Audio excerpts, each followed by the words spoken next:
సుప్రీంకోర్టులో ఒక రిజిస్ట్రార్ని అపాయింట్ చేస్తే మళ్ళీ చేంజ్ ఆఫ్ సీజే మారిన తర్వాత యువి లలిత్ గారు ఆ రిజిస్ట్రార్ని తీసేశారు. ఇతను పనికిరారు, ఇతను అసలు అపాయింట్మెంట్ ఇల్లీగల్ అని చెప్పేసి అని. అదే పర్సన్ ఈరోజు మన గవర్నమెంట్లో హైయెస్ట్ పొజిషన్లో కూర్చొని ఆయనకు సంథింగ్ ఒక 3 లక్షల పైన ఎంతో శాలరీ. అక్కడ తీసేసిన వ్యక్తిని ఇక్కడ తీసుకొచ్చేసి ప్రభుత్వ ధనాన్ని ఎట్లా తీసుకొస్తున్నారు అంటే ఎంత బయాస్డ్గా చేస్తున్నారు అంటే ఇలాంటి వ్యక్తుల్ని కూర్చోపెట్టి వీళ్ళ ఫోకస్ అంతా ఇంతే, ఎట్లాంటి కేసులను డైల్యూట్ చేయాలి, ఏ విధంగా వీటిలోంచి తప్పించుకోవడం కోసమో చార్జెస్ ఎలా ఫ్రేమ్ చేయాలి. ఎందుకంటే వన్స్ ఒకసారి రాత అయిపోయింది అనుకోండి, వీళ్ళకి ఫేవర్గా వచ్చేసింది అనుకోండి, నెక్స్ట్ గవర్నమెంట్ ఒకవేళ వచ్చినా రాకపోయినా వీళ్ళు ఏం చేస్తారో తెలుసా, టెక్నికాలిటీస్ ఈ లీగల్గా ఇది వర్కౌట్ అవ్వదు, ఆల్రెడీ ఇది అయిపోయింది, ఇదే ఇంకా కోర్టులో నలుగుతూనే ఉంటాయి కేసు.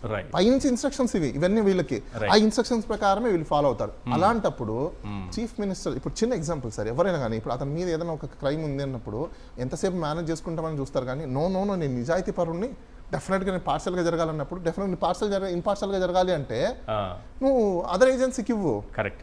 అదర్ ఏజెన్సీకి ఇవ్వకుండా నా దగ్గర పెట్టుకుంటా, నా అండర్లోనే ఉండాలంటే డెఫినెట్గా నేను భయపడతాడబ్బా. ఎందుకు భయపడ్డావు? నువ్వు చీఫ్ మినిస్టర్వి, నీకు భయపడకుండా ఉంటారు నీ ఆఫీసర్? లేదుగా.